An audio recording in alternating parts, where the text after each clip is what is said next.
네, 여러분 안녕하세요. 모시타운 영농조합법인 유호성입니다. 조금 전에 제가 표고버섯 재배 관련 물주기 영상을 촬영을 했었는데요. 사무실에서 잠시 다른 일을 좀 하는 도중에 짬이 좀 잠깐 나서 또 미루다 보면은 또 촬영을 못 할 것 같아서 바로 영상을 켰습니다. 오늘 지금 이 시간에는 느타리버섯 재배에 관해서 말씀을 좀 드리려고 총괄적인 내용에 대해서 말씀을 드리려고 카메라를 켰습니다. 원래 그리고 제 채널명은 머시토피아로 채널명을 정했었는데 제가 이게 컴퓨터 앞에 앉아서 편집도 좀 열심히 해보고 그래서 좋은 영상을 남겨드리도록 더 노력해야 되는데 제가 이제 바쁘다는 핑계로 영상하는 게 편집하는 게 너무 힘들더라고요. 너무 힘들어서 그래서 잠시만요. 죄송합니다. 방금 전에 손님이 다녀가셔서 영상을 잠깐 끝났다 다시 이어서 말씀드리겠습니다. 그래서 머시토피아라는 채널명을 가지고 있었지만 채널을 운영하는 만큼 더 신중하게 열심히 좋은 영상 만들도록 더 노력해야 되는데 제가 바쁘다는 핑계로 그 편집하는 게 너무 부담이 되더라고요. 프로그램도 사고 또 편집을 해보기도 했었는데 그거 완벽한 영상 만들려고 미루다가 영상도 좋은 정보도 제공 못 해드리고 그러는 것보다는 좀 부족하지만 그래도 내용을 중심으로 해서 편집이 없더라도 바로바로 제공을 해드리는 것이 저희 고객님들께 조금이라도 더 도움이 될 것 같아서 이렇게 영상을 촬영하게 되었습니다. 이 점 우선 양해 부탁드리고요. 자, 이제 오늘 제가 지금 촬영하게 된 이유에 대해서 말씀드리겠습니다. 느타리버섯 재배에 관해서 총괄적인 내용을 말씀드리려고 하는데 제가 이제 컴퓨터에 간단하게 말씀드릴 내용에 대해서 좀 정리를 제목만 좀 적어봤었는데요. 그 순서대로 말씀을 드리도록 하겠습니다. 일단 느타리버섯은 늦가을에 탈해져서 나온다고 해서 예전에 우리 말로 늦타리였는데 느타리라고 요즘 어원이 좀 변경이 돼서 어원이 느타리였는데 느타리라고 부른다고 하는 얘기를 들은 바 있습니다. 이유 어찌됐든 느타리버섯은 봄 가을철에 일교차가 큰 계절에 화렵수의 그루터기나 썩은 옹이 부분에서 잘 발생하는 생각보다는 흔한 버섯입니다. 잘 발생하고 잘 자라는 대표적인 버섯 중에 하나인데요. 이제 우리가 이 버섯을 느타리를 재배할 때는 크게 세 가지 방식으로 재배를 합니다. 대표적인 게 과거부터 쭉 집에서 키우는 방식은 원목 재배. 원목 재배를 과거부터 현재까지 많이 하고 있고요. 최근 한 5, 6년 전부터 칡재배라는 것이 상당히 많이 활발해졌고요. 그다음에 이제 기타 원래 이제 전업 농가들은 예전에는 이제 파키스탄이나 방글라데시 이런 데서 방울솜을 이용을 해서 재배를 했었거든요. 잠시만요. 방울솜을 이용을 해서 재배를 했었는데 방울솜 안에 있는 패면이라고 하죠. 섬유질을 이용한 재배를 했었는데 그 외에 그 전에는 이제 우리나라 벼농사를 짓고 나락 수확을 한 이후에 볏짚으로도 재배를 많이 했었습니다. 즉 식물에 섬유질이나 리그닌이 포함된 식물 잔존물 가지고 느타리는 충분히 재배가 가능합니다. 그 중에 이제 식물 중에 이제 나무를 예를 든다면 이제 원목 재배를 설명을 드리면 대한민국에 있는 거의 모든 화렵수에 다 재배가 됩니다. 하다못해 소나무에서 송진을 뺀 소나무 톱밥으로도 재배가 될 정도니까요. 다만 제가 이제 그래도 가급적이면은 제외시키는 수종은 300년, 400년, 500년 사는 느티나무, 그다음에 이제 은행나무, 그다음에 저는 플라타나스도 좀 제외를 합니다. 이거를 제외한 거의 모든 화렵수에서 다 재배가 가능합니다. 대표적으로는 포플러, 버드나무, 은사시나무 이런 것들이 대표적이고요. 그다음에 이제 버드나무 또 아카시아 나무도 가능하고 참나무, 뽕나무, 오리나무, 사과나무, 벚나무 거의 모든 화렵수에 다 재배가 가능합니다. 근데 이제 이 중에 대표적인 거는 포플러, 버드나무, 은사시인데요. 이제 이게 대표 주자 하나고 또 다른 대표 주자가 이제 참나무와 뽕나무, 특히 뽕나무가 있는데요. 이제 포플러 버드나무 은사시는 좀 무른 나무에 속합니다. 그래서 느타리 균을 접종을 했을 때 버섯 균사가 배양이 되고 나면 봄에 넣었을 때 가을에 버섯이 빨리 많이 크게 잘 자랍니다. 엄청 크게 잘 자라고요. 근데 이제 참나무나 뽕나무는 그것보다는 조금 빨리 많이 크게는 나오지 않지만 이 비율을 들자면 참나무나 뽕나무는 현미입니다. 포플러 버드나무 은사시는 백미고요. 그래서 이 버섯들은 이 수종들은 버섯균이 나무를 분해가 빨리 되고 쉽게 말하면 백미 흰 쌀밥처럼 소화가 빨리 되고 혈당이 빨리 올라서 일도 빨리 우리가 할 수 있고요. 에너지 전환이 빨리 되기 때문에 버섯이 빨리 많이 크게 나오는 반면에 참나무나 뽕나무는 현미입니다. 나무가 단단하고 분해가 잘 안 돼요. 쉽게 말하면 소화가 잘 안 돼서 버섯이 빨리 많이 크게 나오진 않지만 얘네들은 올 봄에 넣으면 올 가을 그리고 내년 봄 따고 내년 여름을 나면서 거의 대부분 다 썩어버립니다. 나무가. 하지만 참나무나 뽕나무는 좀 수명이 길죠. 이거는 굵고 짧게, 이건 얇고 길게라고 할까요?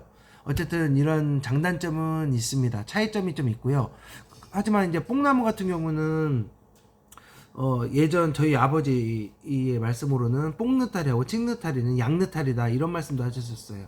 그 정도로 맛과 기능성이 좋다고 하는데 어쨌든 나무로 재배할 때는 이러한 원목의 수종을 이용해서 우리가 재배할 수 있다. 그리고 각 수종별로는 이런 차이점이 있다라는 정도만 좀 이해를 해 주시고요. 그 다음에 이제 칡재배가 또 대표적이죠. 요즘에 건강원에서 칡즙을 짜고 남은 칡건지 찌꺼기를 가지고 재배를 하는데 칡느타리도 아주 좋습니다. 아주 좋은 느타리 버섯 재료에 속하고요. 기타 이제 볏짚으로도 재배가 가능하고 뭐 콩꼬투리라든지 농산 부산물 하다못해 뭐 낙엽은 좀 좋진 않은데 어쨌든 뭐 목초 풀 같은 거 벌초하고 남은 풀 뭐 이런 것들도 다 느타리 버섯 재배에 좋은 재료가 될 수 있습니다. 뭐 불회옥잠도 가능할 정도니까요. 섬유질이 많이 포함된 식물 부산물이라면 다 어느 정도는 재배가 가능하다고 보실 수도 있습니다. 이런 재배 전반적인 재료에 대해서 말씀을 드렸고, 그다음에 원목 재배 수종에 있어서는 좀 전에 말씀을 드렸죠. 육질이 무른 화력수 계통이 좋은데 육질이 단단한 수종도 충분히 또 다른 장점을 가지고 있다. 좀 길게 원목의 수명이 길게 해서 재배 기간이 좀 오랫동안 따먹을 수 있다는 장점이 있기 때문에 무른 나무와 단단한 나무 두 가지 모두 각각의 장단점을 가지고 재배가 가능하다라는 점 이해를 하시면 좋겠고요. 재배 환경은 느타리는 기본적으로 음습한 걸 좋아하는 버섯입니다. 뭐 나중에 이렇게 나무에 배양을 한 다음에 이걸 땅에 묻는 경우가 많은데요. 묻지 않아도 재배는 가능합니다만 묻는 이유는 간단합니다. 느타리는 표고보다 좀 비유하자면 두세 배 정도. 뭐 엄청난 과장은 아닙니다. 정말로 습하고 그늘지고 습하고 축축한 걸 좋아하는 버섯이거든요. 일례로 표고는 건조할 때 표고 살이 탁탁 쪽쪽 갈라지면서 살이 트면서도 살잖아요. 느타리는 다 쪼글쪼글 말라 죽어버리거든요. 이런 것처럼 느타리는 음습한 걸 좋아합니다. 따라서 이걸 땅에 묻을 때에도 나무를 이용할 때 땅에 묻어주는 경우가 많은데 이제 그 이유가 묻지 않아도 물을 잘 주면 재배는 가능하지만 이게 이제 너무 건조한 계절에 건조한 장소에서는 물을 주더라도 돌아서면 마르거든요. 그럼 문제가 되기 때문에 음습한 장소에 땅에 묻어주는 겁니다. 그리고 내가 물을 주지 않아도 토양을 통한 보습이 가능하기 때문에 또 묻는 거고요. 그래서 재배 환경은 예를 들면 북향이라든지 이런 곳에 땅에서도 이끼가 끼는 땅이 있죠. 이런 땅의 환경을 좋아합니다. 그런 땅에 묻어주면 더욱 좋고 묻어주지 않더라도 그런 장소, 이끼 끼는 장소 이런 장소를 택해서 재배하시는 것이 좋다. 이 점을 기억해 주시고요.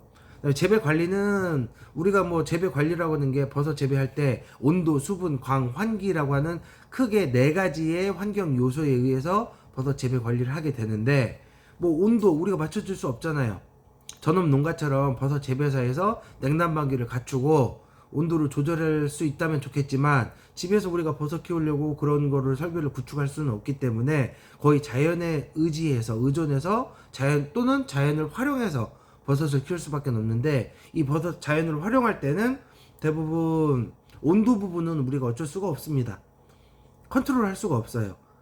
그래서 봄, 가을철에 버섯이 잘 나오는 시기에 우리가 할 수 있는 건 물주기 하나밖에 없는데, 즉 물을 호스를 이어놓고 버섯 느타리 재배장에는 수시로 물을 잘 주시면 그것만큼 우리가 해줄 수 있는 좋은 재배 관리는 없습니다.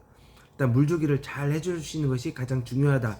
이 정도만 기억해 주셔도 버섯 재배하는데 큰 도움이 될 수 있습니다. 그 다음에 이제 발생 시기 및 방법은, 발생 시기는 느타리는 봄, 가을 버섯이라는 거는 이미 좀 전에 말씀드렸지만, 뭐 일교차가 큰 계절, 특히 느타리는 온도로 따지면 한 2, 3도부터 18, 9도 사이를 아주 좋아합니다. 버섯 발생 시기로요. 균사 자체는 23도에서 26도 이 정도가 좋지만, 버섯이 발생하고 예쁘게 잘 자라는 시기는 품종에 따른 차이는 있지만 보통 8도에서 15, 6, 7, 8도 사이가 적당합니다. 근데 이제 8도, 한 2, 3도 이하로 내려가면 생장이 상당히 좀 억제가 되거든요.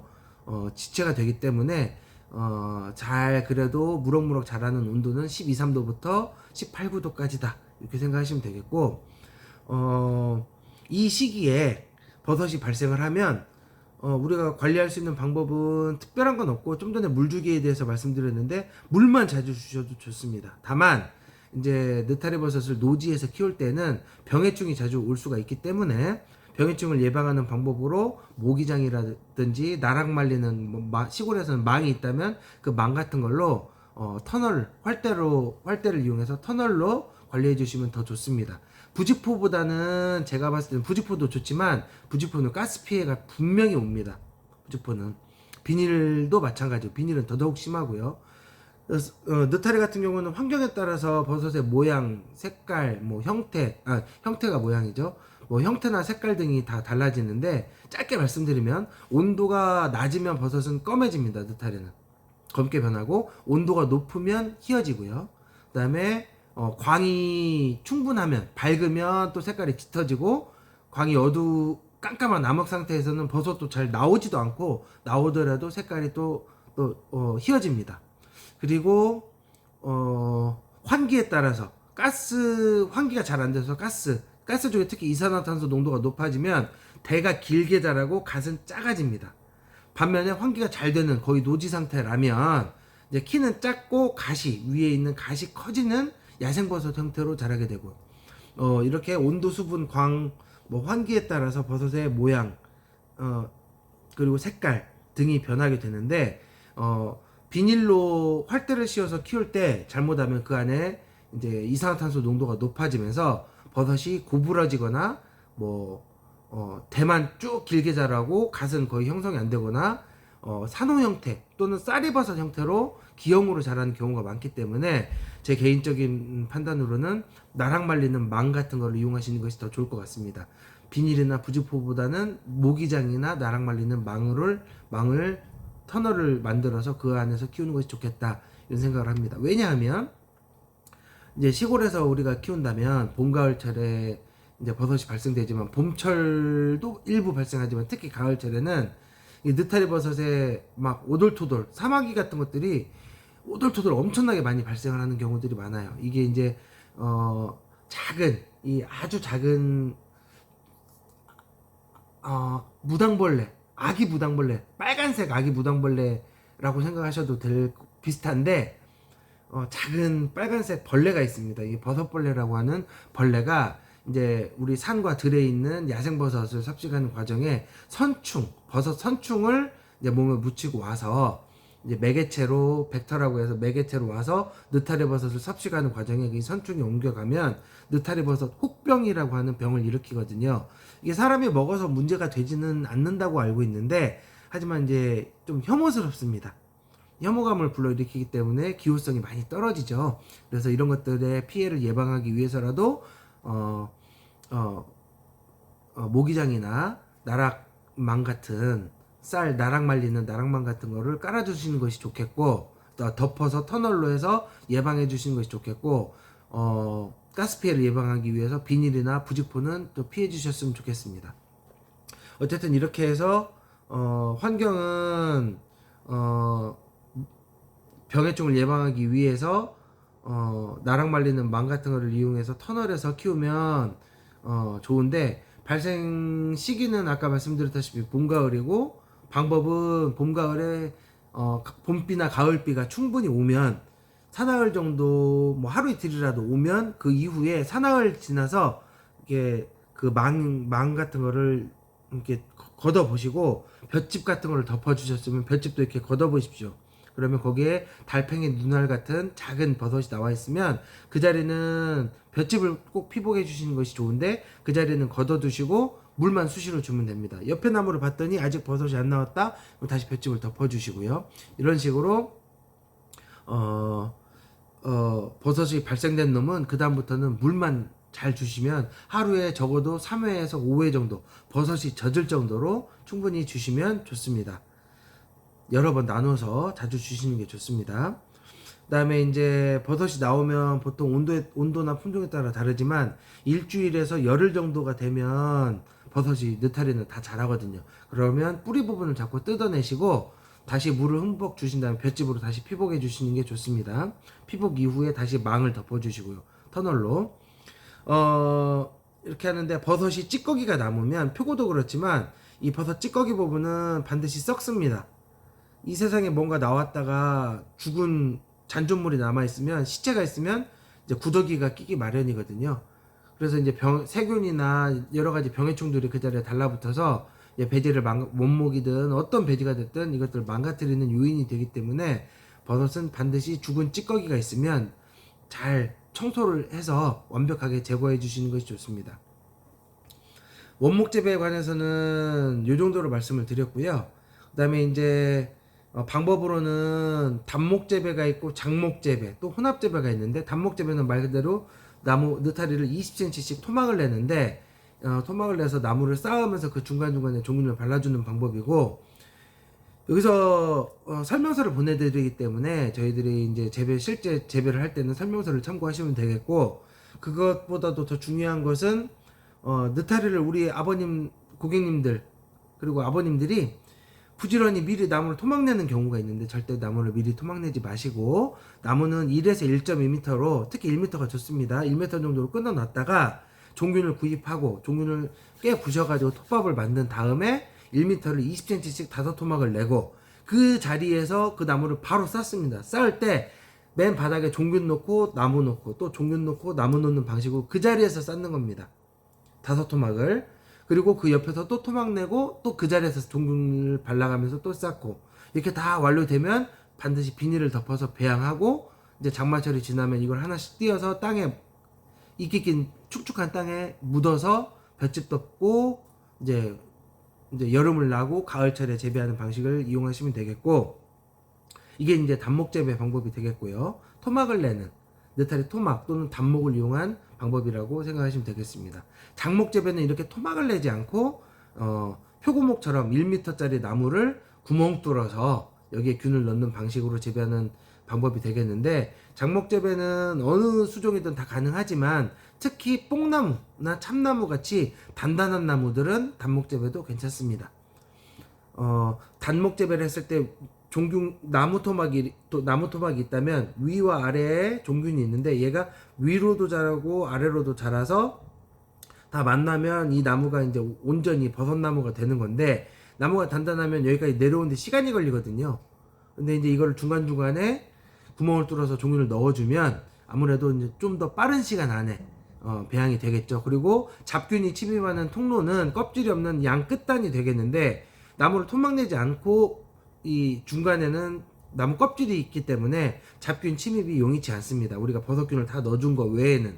그래서 양 끝단만 병해충 감염 부위가 되겠는데, 뭐 토막낸 것보다는 부위가 적기 때문에, 두 군데밖에 없기 때문에 좀 더 안전하게 배양이 가능할 수 있습니다. 하지만 이 장목 재배는 반드시 표고처럼 이렇게 세워서는 버섯 재배를 하시면 안 됩니다.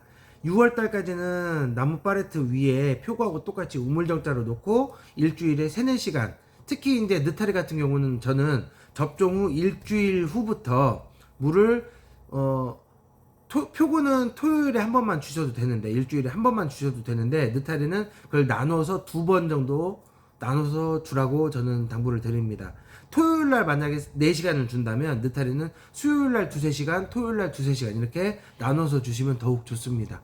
기본적으로 느타리는 표고보다는 수분 요구도가 균사 자체도 수분을 더 많이 요구하고 더 물이 많이 공급했을 때 더 좋은 결과가 나오기 때문에 물은 많이 주시는 것이 더 좋다고 생각을 합니다.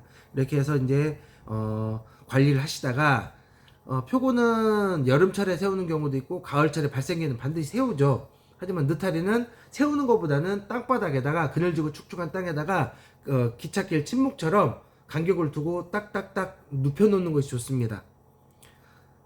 더 좋은 방법은 눕힌 채로 토양의 절반을 묻어주시면 더 좋은데 묻어주지 않더라도 최소한 흙에 눕혀놓는 것이 훨씬 좋습니다. 지면을 통한 보습도 가능하고요. 그 다음에 온도도 낮게 유지되고 피복을 볕지 같은 걸 피복하기도 좋기 때문에 반드시 토양에 눕혀서 장마철 이후에는 배양을 하시는 것이 좋겠고 여기서 주의할 사항은 반드시 장마철까지는 파레트 위에서 배양을 해야 된다는 겁니다. 제 말만 잘못 듣고 접종하고 바로 흙바닥에다 놓으면 이제 이런 문제들이 발생할 수 있습니다. 아직 느타리 균이 나무 껍질 속에서 나무를 온전히 다 덮었을 때 그 이후에는 흙에 놔도 전혀 문제가 잡균이 들어오질 못하는데 접종하자마자 땅에다 바로 묻거나 눕혀버리면 아직 균사는 요만큼밖에 안 자라고 이 양쪽에서 이만큼 있을 때 이 가운데 빈 아직 인자가 없는 자리가 있을 때 여기로 병해충이 들어가면 이제는 급격하게 애들이 자랄 수가 있거든요. 토양에는 수분이 촉촉하고 아무래도 미생물 밀도가 높기 때문에 더 빨리 나무로 침입할 수 있습니다. 파레트에 우물정자를 놓았을 때보다.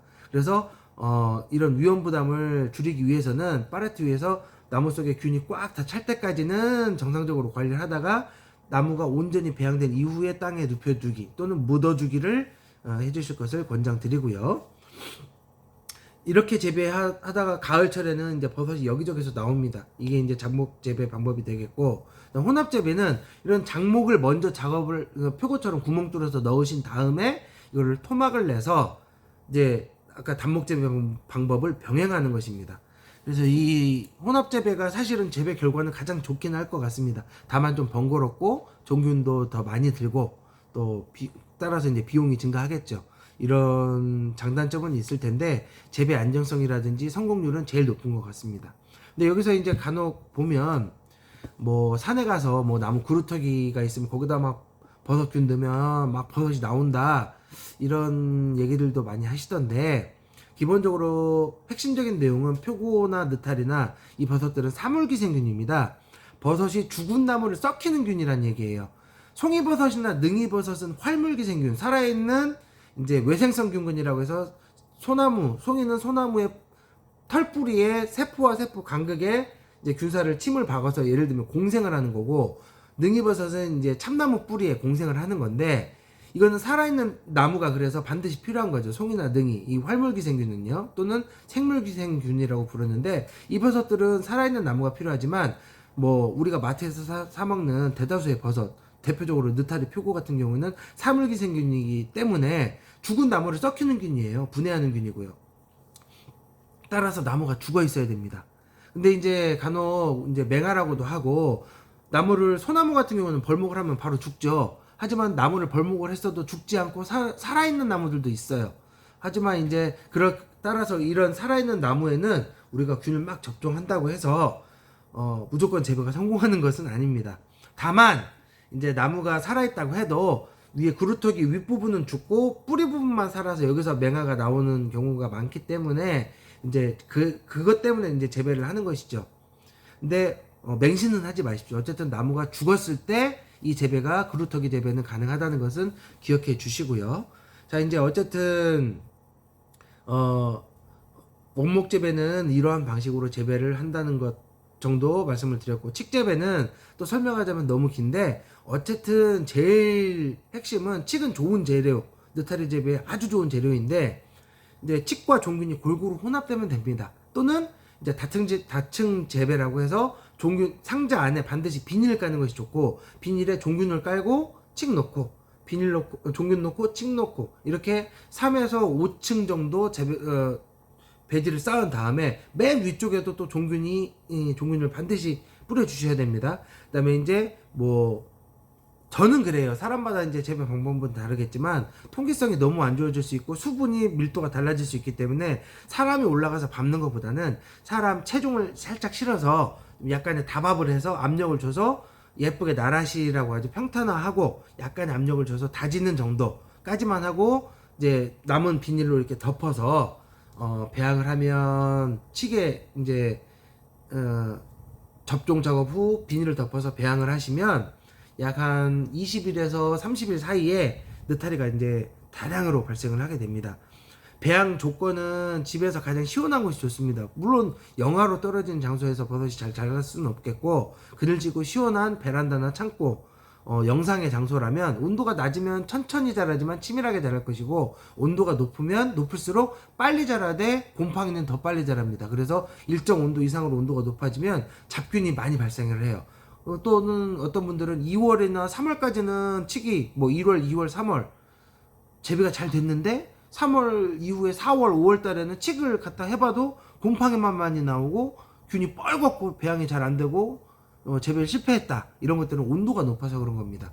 그래서 칡느타리는 낮은 온도에서 배양 적정 온도는 20도 내외라고 보시면 됩니다. 20도 내외에서 비닐 덮어서 비닐을 너무 밀착하진 마시고 숨을 호흡은 해야 되기 때문에 살짝 그냥 마르지 않을 정도로만 살짝 덮어둔다라는 느낌으로 작업한 배지를 이렇게 덮어만 주시면 잘 배양이 되고 버섯이 나오면 비닐을 다시 젖혀서 그 안에서 물을 잘 주시면 됩니다. 또는 이제 상자 안에서 재배하다 보면 비닐이 이렇게 있으면 물이 고일 수가 있잖아요. 그때는 측면과 하단 비닐이 배지에서 벌어지지 않게 이렇게 위쪽을 잘 오므려서 상자에서 꺼내서 물을 잘 비닐을 젖히고 물을 주시면 이제 고인물도 따라내기도 용이하고 그래서 버섯이 좀 더 안전하게 잘 자랄 수 있습니다.